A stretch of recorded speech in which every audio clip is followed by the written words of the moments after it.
μέσα σε μια βραδιά, σε ένα τραγούδι, να ταιριάξεις και τις χορευτικές σου ικανότητες και τις φωνητικές σου και το πέτυχες. Κοίταξε, αυτό με έχει βοηθήσει πάρα πολύ το ότι έχω ξεκινήσει από μικρή και έχω κάνει musical που συνδυάζει κίνηση με τραγούδι, έτσι.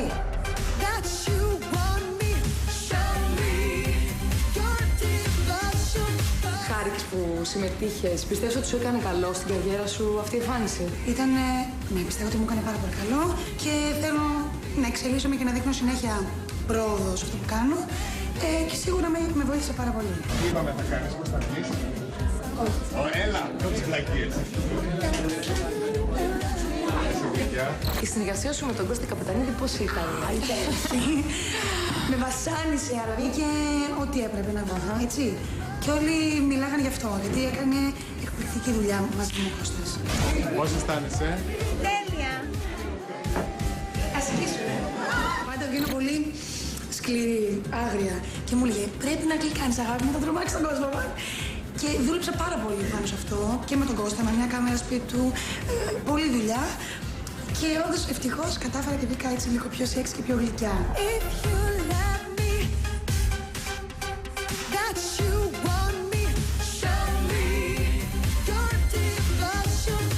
Προσπαθούσες να πας στην Eurovision?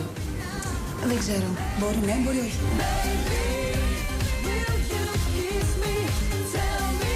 Λοιπόν, πάμε να προχθούμε για ακόμα?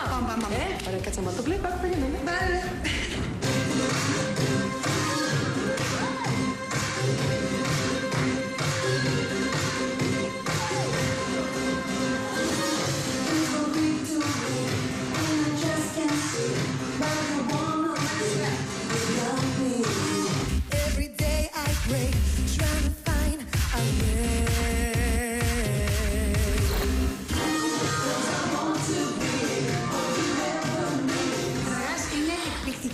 Μαθήτρια.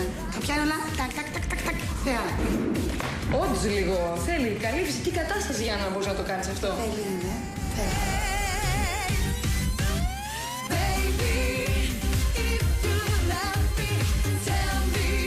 Ήσουν πολύ σεξι. Με το μίνι, την πότα. Σαν τη Λάρα Κρόφτ ήσουνα.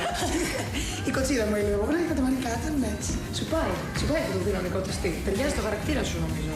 Ναι, αυτό είναι βασικά. Να σου πω, ο φίλος σου Σωτήρης Καλυβάτης τι σου είπε? Τα καλύτερα, το άρεσε πάρα πολύ και ήταν πάρα πολύ ικανοποιημένος από το αποτέλεσμα. Σου εύχομαι τα καλύτερα. Πραγματικά το αξίζεις, είσαι δουλευταρού πάνω απ' όλα και αγαπάς αυτό που κάνεις. Χωρίσουμε και ακόμα. Καλά, θέλεις. Δεν είπες να χάνεις, θέλω να